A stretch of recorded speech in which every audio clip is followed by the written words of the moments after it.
자, 안녕하세요. 송영세무사입니다. 종합소득세 신고철이 돌아오긴 했나 봐요.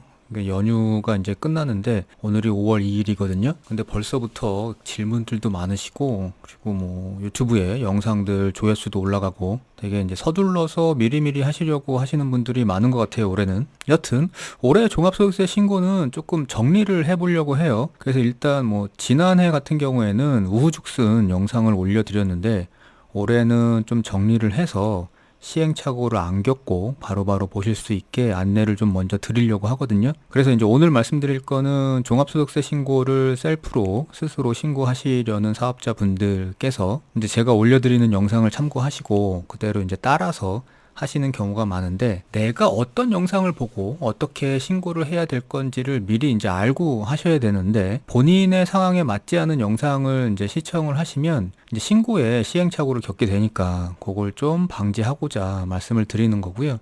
그러니까 뭐 예를 들어서 뭐 간편장부로 신고를 하셔야 되는데 단순 경비율 영상을 보신다거나, 아니면 단순 경비율로 간단하게 신고를 하셔야 되는데 간편장부 작성하는 영상을 보신다거나 이러면 또 시행착오를 겪으셔야 되잖아요. 그래서 이제 오늘은 그 단계별로 전체적인 종합소득세 신고 절차를 보시고 본인이 어느 영상을 참고를 하셔야 되는지에 대해서 설명을 좀 드릴게요. 그래서 이제 그거대로만 하시면 다른 영상 안 보시고, 그러니까 본인 상황에 맞는 영상만 참고하시면 됩니다. 일단 첫 번째는 종합소득세 안내문을 먼저 조회를 하셔야 돼요. 그래서 거기서 나오고 있는 신고 유형이나 아니면 뭐 수익 금액이나 뭐 이런 것들 나와 있거든요. 그래서 신고 안내문을 먼저 보셔야 되기 때문에 그 안내문 조회하고 확인하는 방법에 대한 영상이 먼저 들어갈 거고요. 그리고 이제 그걸 보고 나면 본인 유형을 알 수 있으니까 본인 유형에 따라서 종합소득세 신고를 어떤 방향으로 해야 될지, 어떤 영상을 봐야 될지 뭐 이런 것들을 좀 소개를 먼저 드리고요. 그래서 이제 유형별 종합소득세 신고 방법을 보시면 유형이 이제 이렇게 나올 거예요. 그러니까 작년까지만 해도 S 유형 뭐 A, B, C 이렇게 알파벳으로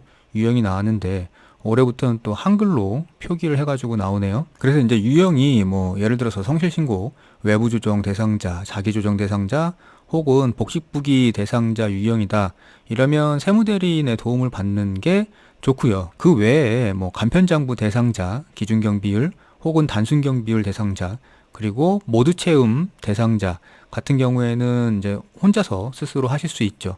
그래서 요 유형에 해당되시는 분들은 해당되는 영상을 쫓아서 시청을 해가지고 따라 하시면 됩니다. 그래서 일단 먼저 그 세무대리인의 도움을 받아야 되는 경우 말고 혼자서 하실 수 있는 경우 중에 간편장부 기준경비율 대상자하고, 그리고 모두채움 유형, 그러니까 여기에는 이제 단순 경비율 대상도 들어가요. 그래서 이렇게 나눴을 때 먼저 간편장부 유형 같은 경우에는 일단 첫 번째는 간편장부 작성 방법을 보셔야 돼요. 이게 간편장부를 만들어 놔야 그 다음에 그거를 기준으로 해서 거기에 나와 있는 숫자를 신고하면서 입력을 할 수 있죠. 그래서 첫 번째는 간편장부 작성 방법에 대한 영상을 한번 보시고, 그리고 나서 간편장부를 만들고 나면 그 다음 영상이 간편장부로 종합소득세 신고하는 영상이거든요.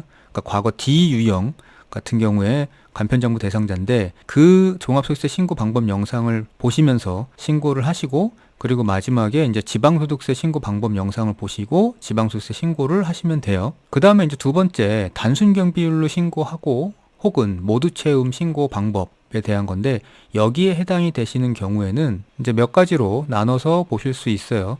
첫 번째는 모두채움 신고서로 작성해서 신고를 바로 하시는 경우, 그 다음에 이제 단순 경비율로 신고하시는 경우, 그 다음에 이제 모두채움이나 단순 경비율 신고여도 간편장부를 선택해서 신고할 수 있거든요. 그러면 이제 간편장부로 신고하는 경우 이렇게 나눠서 볼 수 있는데, 먼저 모둠채움 신고서로 그냥 신고를 하겠다 그러면 모두채움 신고서는 간단해요. 신고하는 방법이 뭐 별도로 설명을 안 드려도 될 만큼 간단한데, 이 모둠체험 신고서는 신고할 때 주의사항이 있어요. 그래서 모둠체험 신고서로 신고를 하시는 경우에는 여기 주의사항을 한번 보시고 신고를 하셔야 되고요.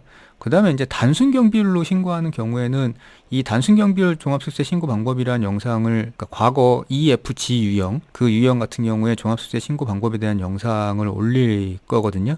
그럼 그 영상을 보시고 따라 하시면 되고, 마찬가지로 지방소득세 신고를 하셔야 되니까 이때도 지방소득세 신고 방법도 같이 보시면 됩니다. 그 다음에 마지막으로 간편장부로 나는 신고를 하겠다 이러면 좀 전에 말씀드렸던 그 DU형 간편장부 신고 방법 영상 있잖아요. 그러니까 그 영상이랑 똑같으니까 그 영상을 참고하시면 되고요. 그 다음에 마지막으로 이제 기타 경우가 있어요. 그러니까 연말정산 하시는 직장인들 같은 경우에 근로소득만 있는데도 종합소득세 신고를 하셔야 되는 경우가 있거든요.